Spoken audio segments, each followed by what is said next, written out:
Hi, my name is Sean Gose here. Welcome to another episode of Goss Talk TV, a show where I share advice, tips, and thoughts on tech entrepreneurship. So a few weeks ago, I was at TheNextWeb in Amsterdam. And so at the end of the show, you'll see some highlights from that.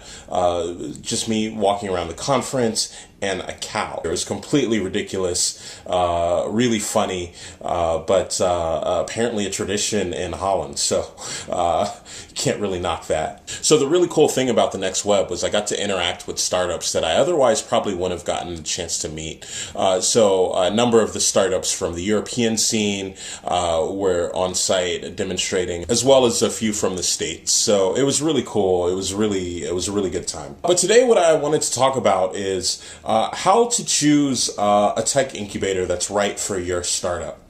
First things first, when you think about tech incubators, what most people are thinking of are ways of accelerating the growth of your company, getting to the next level, getting some help, getting advice, getting mentorship.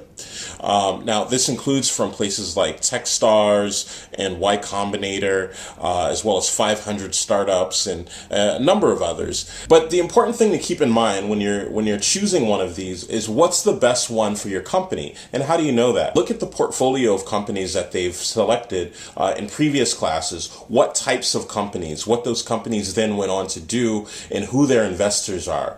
And if the investors who invested in those companies, it doesn't look like they would be right for your company, or your company wouldn't be right for them, then that's the first clue as to how you might want to think about that particular incubator.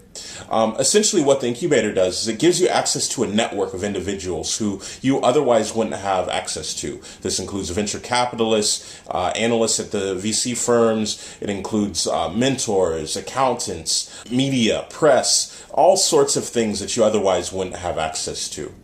And so the great thing about going to one of these incubators is you can tap into that network, but you need to make sure that network is something that you can leverage in doing what you want to do. Otherwise, it may not be as effective as it would be otherwise. The other thing that you want to consider is how competitive the landscape is. So obviously, YCombinator and TechStars are going to be the two most difficult to get into because they're the most competitive. Now, if you had to choose between the two, YCombinator is by far the most competitive. It's where all the biggest success stories have come from in terms of tech incubators. TechStars has a number of classes now. They have one in New York. They have one in Boulder. They have a network of incubators across the United States and now Europe. You can actually apply to the whole TechStars network now at once and effectively be considered for 24 different incubators at the same time. So in that regards, it's way less competitive than YCombinator, where you only really get one shot per year. Now, a lot of people don't like to talk about this because it's a very controversial subject. But the reality is, if you look at most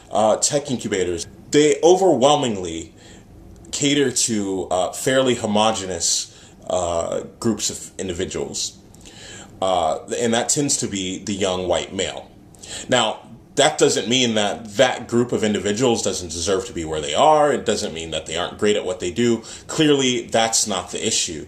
The issue is, what about everybody else who wants to get into the technology space? And why is it that despite all of these incubators saying that there is no bias, why is it that their classes tend to overwhelmingly look the same year upon year? I'm of the opinion that we should let them maintain that status quo, because it's actually disruptive to do things a bit different. And so some of the incubators that are doing things a bit different, you might want to look at. If you are a female, there are a number of incubators that are looking to support female entrepreneurs specifically. If you are African American or Latino, there's groups like NewME Accelerator out on the West Coast and DreamIt Access here on the East Coast that cater to minority entrepreneurs. So why should you join a tech incubator? Well, there's a couple of reasons that you might want to think about it. In the case of my own startup, we found it invaluable, the amount of advice that we got, both from a legal perspective, from a market positioning perspective, from accounting perspective, business, you name it. There was so much to be learned from the entrepreneurs who worked with you. in these tech incubators, you're actually working with people who've done it. You're working with entrepreneurs who've started companies, who've exited those companies, and who are now looking for ways to essentially give back and support the new generation. And that can be incredibly valuable, particularly in terms of one of the things many of these incubators will do is they'll have you constantly pitch your ideas to investors who will give you feedback. So last year, my company, MetaLayer, was accepted into DreamIt Ventures, and we had a fantastic time. They have a really great group of individuals who serve as the mentors and a number of people in their ecosystem who can add a lot of value. I believe recently they were ranked the #3 incubator in the country by Forbes. DreamIt Ventures is doing big things. I'm really excited for them. I'm really excited to be part of their alumni network. So it was fantastic. I'm also excited to be part of the DreamIt Access program alumni network. It's one of the first of its kind in the country, catering to a more diverse group of entrepreneurs. Really a first of its kind incubator that's looking at all types of diversity. People from all over the world. They're just really all inclusive at DreamIt, and that particular program isn't the only way to get into DreamIt if you're a minority, but it is a program that exists to serve minorities. So do consider it. Think about what you want to get out of the incubator. Incubators are looking at particular types of startups. They're looking at companies that are investable, and those investors are looking for companies that can grow so that other investors can come in behind them and they can recoup some of their investment there, or companies that are going to go the full distance in IPO so they can recoup a huge sum of, hopefully a huge reward at that stage. So these are things to think about when you look at incubators. Just making sure you're right for the incubator, making sure that you understand what their value add is to you, if that's the network, if that's investment, if that is other resources like accounting and legal and so on, or if you think it's something that you can leverage in some other way.